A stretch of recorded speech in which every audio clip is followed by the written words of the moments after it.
এই গাইস, আমি মিস্টার গুটি পাই। এই মুহূর্তে দেখতে পাচ্ছ আমি কি কাপড় পরে আছি। আসলে আসলে আমাকে বাড়ি থেকে বের করে দেওয়া হয়েছে, তো সেজন্য আমি এখানে এসেছি। এখন আমার জন্য আর কেউ চিন্তা করবে না। তোমাদের একটা ভালো দিক হলো এটা যে এখন আমি তোমাদের জন্য ভিডিও বানাতে পারবো, খুব নিজের মতো করে বানাতে পারবো, আর বাসায় বসে থাকতে হবে না, আর গেমিং ভিডিও ছাড়তে হবে না। তোমাকে আমার পরিচয়টা দিয়ে দিই, সেটা হলো আমার নাম মারুফ হাসান সাজিদ। আমি থাকি বাংলাদেশে জয়পুরহাট জেলায় পাঁচবিবি উপজেলায়, এবং এই মুহূর্তে আমি একজন ইউটিউবার, কারণ আমি ইউটিউবে ভিডিও ছাড়ি। আমি চাচ্ছি যে তোমরা একটু জায়গাটাকে একটু ঘুরে দেখো। হ্যাঁ দাঁড়াও, এখন এটা ঘুরিয়ে নাও আমার দিকে দেখো। হ্যাঁ, আমি তোমাদেরকে এটা দেখাতে চাইলাম এই কারণে যে আমি এখন জঙ্গলে আছি এবং আমি হাসিচ্ছি। এর কারণ হলো এইটা যে আমরা একটা ফ্রি স্পেস পেয়ে গিয়েছি, যেখানে কিনা আমরা নিজের মতো করে ভিডিও বানাতে পারবো। জায়গাটা কিন্তু অনেক দূরে, কিন্তু তারপরে সমস্যা নেই। আমি প্রতিদিন ভিডিও বানানোর জন্য এখানে অবশ্যই আসবো। আমার বয়স এই মুহূর্তে 15 বছর, কয়েক মাস পরে আমার বয়স 16 বছর হবে, এবং 4-5 মাস পরে আমি এসএসসি পরীক্ষা দিব। কিন্তু তারপরে আমি এখন থেকে ভিডিও ছাড়ছি। এর জন্য শুধুমাত্র ভিডিও করার জন্য আমাকে বাড়ি থেকে বের করে দিয়েছে, কিন্তু কোনো সমস্যা নেই, আমি ভিডিও বানিয়ে যাবো। আমার সঙ্গে আরও মানুষ আছে যারা কিনা এই মুহূর্তে আমার কাছে নেই। তুমি সরে যাও, আমি ভিউয়ারদেরকে বলেছি যে তুমি এখানে নেই, যাও, সরে যাও, এখান থেকে সরে যাও। আগে তুমি বলো ONE1 বানান কি?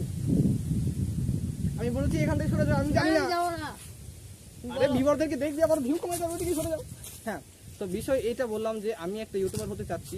তোমরা যদি বলো যে আমি কেন ইউটিউবার হতে চাই, তবে আমি এটা বলে রাখি যে আমি ছোটবেলা থেকে অনেক ভালো পড়াশোনা করতাম। হ্যাঁ, ভালো ভালো রেজাল্টও করতাম, কিন্তু তখন আমার মনে হচ্ছে যে এই পড়াশোনা আমার জন্য না, হয়তো আমার জন্য অন্য কিছু আছে। তখন আমার মাথায় এটা আসলো যে হ্যাঁ, আমি তো ভিডিও বানাতে পারি। আরে পাগলাম করো না। তো সেজন্য আমি একটা ইউটিউবার হতে চাই। আর বুঝতেই তো পারছো প্যাশন মানে কি, আমার যে ইচ্ছা আমি তো তাই করতে পারি, তাই না? এখন সবাই যে পড়াশোনা করবে বিষয়টা তেমন না।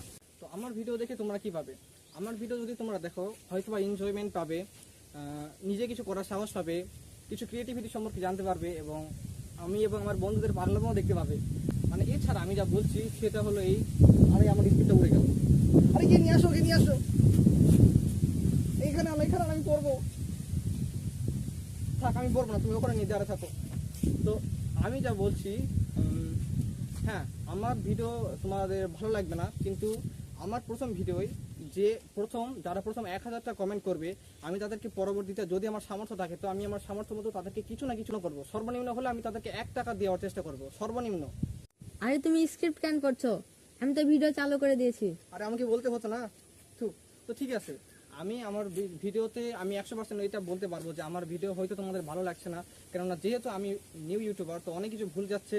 তো যেসব জিনিস তোমাদের পছন্দ হবে না তা তোমরা কমেন্টে বলবে, এবং যেসব বিষয় তোমরা চাও সেটাও কমেন্টে বলবে, এবং যদি কোনো ভুল যায় তবে অবশ্যই ক্ষমা করে দেবে এবং কমেন্টে বলবে, শুধু এটাই কথা। আসলে আমি কমেন্ট অনেক ভালোবাসি, তো শুধু সেই জন্য কমেন্ট নিয়ে বলছি। এবার কথা আসে যে তোমরা যারা একা আছো, ভিডিও বানাতে পারছো না, তারা চাইলে আমাদের সঙ্গে আসে ভিডিও বানাতে পারো, কেননা আমিও একা আছি।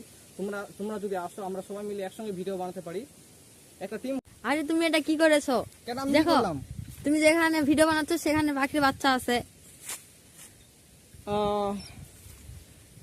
আচ্ছা, এখানে পাখির শব্দ কি শোনা যাচ্ছে? হয়তো শোনা যাচ্ছে না, কিন্তু আমি বলে রাখি যে এখানে কিন্তু পাখি আছে সত্যি। আমি জানতাম না যে বেচারা পাখিদের উপর এত কষ্ট হচ্ছে, কেননা এই মোবাইলের ভাড়টা তাদের উপর ছিল, আর যেহেতু আমাদের কাছে স্ট্যান্ডটা আসে, তো স্ট্যান্ডটা এখানে দেওয়া ছিল, বেচারা পাখিরা অনেক কষ্ট পেল। থাক, আমি এদেরকে আর কষ্ট দিব না। তো তোমরা হয়তো জানো যে বাংলাদেশে কি সমস্যা আছে, তার মধ্যে একটা হলো গরিবের সমস্যা। যারা গরিব আছে তারা ধীরে ধীরে গরিব হয়ে যাচ্ছে, এবং যারা ধনী আছে তারা ধীরে ধীরে আরও ধনী হয়ে যাচ্ছে।